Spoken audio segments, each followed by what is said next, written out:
So, listener questions, Greg. The first one comes from Joel from Raleigh. Question is, quote, I currently own 5 single-family rentals. Joel, congratulations. That's exactly what we want to hear on Think Realty Radio. Quote, I've had great success acquiring them over the past 3 years, but this seems like the point where most people start investing in multifamily. I'm not sure I want to do that. I love my full-time job running a car dealership, so I really just want to keep accumulating single-family rentals. I'm hoping to acquire 40 more over the next 30 years.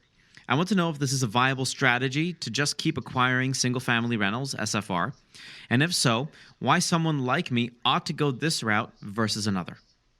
That's a great question, and I think the best answer, there's a few of them, starting with the fact that single-family homes are granular, okay? So if you bought an apartment building and you decided you no longer wanted to own any 2 bedrooms, you could not carve out the 2 bedrooms out of the apartment building and sell them. You can easily carve out houses that you own that you decide are on the wrong side of the highway. You've gotten enough profit on those properties, and so you think you want to pull out of those and move them over here. They have portability. The equity is portable on a door-by-door basis. So you could decide you bought something and it was a mistake and undo that mistake. You could decide you bought something and it was a great success, but you feel like you rode that horse enough now, it's appreciated enough, it's worked out well, you could sell that and move it over to some other part of town or some other town altogether and try to ride that wave up, right? We're assuming that Joel is going to stay local to Raleigh. That's not a terrible idea, but he also might look around and find someplace else where Raleigh's had a good run.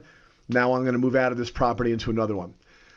Another key thing about single family that you don't get with any other commercial real estate asset class, and I think this is actually maybe the biggest one, is that single family homes track with the overall housing market, meaning the demand of those properties and the value of those properties tax to population growth.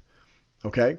So when the market's doing well, like it is today, and the economy is cranking and job growth is good and confidence is good, guess what happens?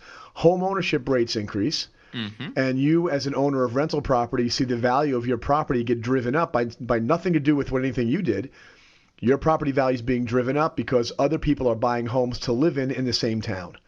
All right, so you're attached to a positive trend.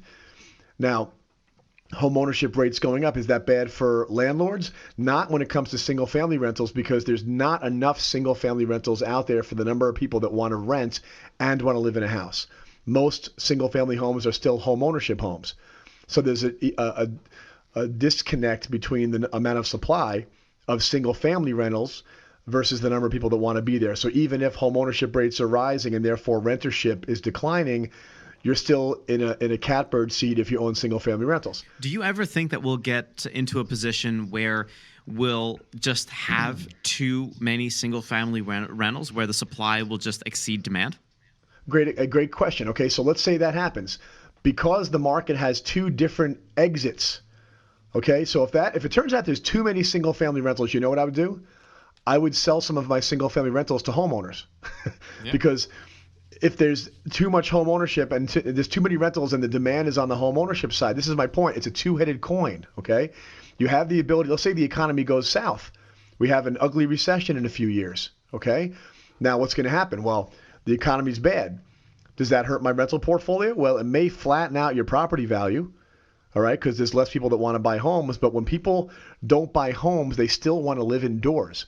If they have kids and a dog, they still want to live in a house. And so when the economy goes well, you win because the demand for the product overall is elevating the value of it.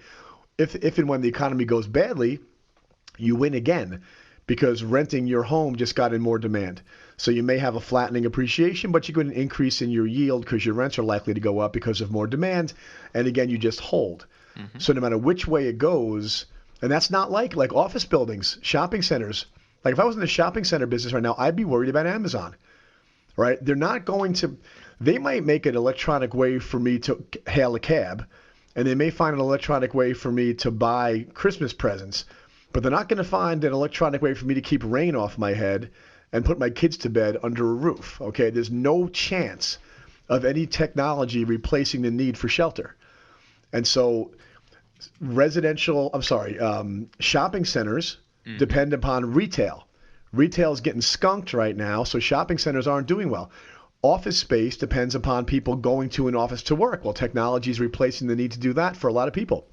Working from home, telecommuting, that's only getting bigger and bigger and bigger, right? So houses are the anchor root instrument. So multifamily is great, no doubt about it. But for Joel, my instinct is to say, look, if you've already got 5 and you want to go for 40, there is no better business strategy or life strategy in the world than owning 45 houses 30 years from now. Because you could have a kid that gets married and you hand them a house for a wedding gift. You could have a kid that's having a baby. You hand them a house for that kid's college fund. These things become they become like currency. Mm-hmm. A paid off house is a chunk of hundreds of thousands of dollars that is income generating, and you can use them as currency later on. It's just, I love his plan. I'm living his plan also. If he needs a property management company, you contact a company like Renters Warehouse, because once you get past 5, it may drive you half crazy to be dealing with that many. And in that situation, then you go third party with your property management and you stop worrying about it. You couldn't have said that better. I mean, I think at the end of the day, buying single family rentals, you're always going to win. Always going to win. It's easy to slice off and sell. Retail, you can sell it to another investor. You have so many different exit strategies. And as long as you hold long term. So you always, someone's going to hear that and say, oh, he's going to win. What if you bought a house the day before Bear Stearns collapsed back in 2007 or 8, I guess it was. If you bought a house the day before, you still won if you hung on to it until today. Okay, you could have rented it out for a profit, and even though the value declined, as long as this guy's got a 30-year view. So there's going to be recessions. There's going to be wartime, peacetime, Democrats, Republicans, high rates, low rates. He doesn't care. Because over 30 years, that's when you don't lose. Buy a good house in a good place like Raleigh. Yep. Take good care of it. Keep it occupied and just live your life. Blink, 30 years goes by and you've got 45 houses paid off. My favorite image is that they're going to have, all the grandkids are going to have portraits of Joel over the mantle because he will have hooked up everybody. That's right. And you take a look at as well the generational wealth component, A, which is what you alluded to, and B, the long-term investing component. You can't just buy these things for 3 or 4 or 5 or 6 months. It just doesn't make any sense. If that's what your idea is of investing, then stick to flipping houses and never buy a single family rental. Like it's not going to work.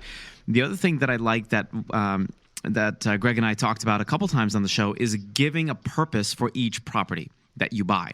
For example, the first 2 will be a wedding fund. The second 2 properties that you buy will be a college fund. The third 2, do that, and it humanizes the objective of the property so that you know that you're just not buying it willy-nilly for no reason. Yeah, and by the way, when you get into 45 units, somewhere around number 21, it's your yacht. So it starts to get fun. Number 22 is my Corvettes through the years collection.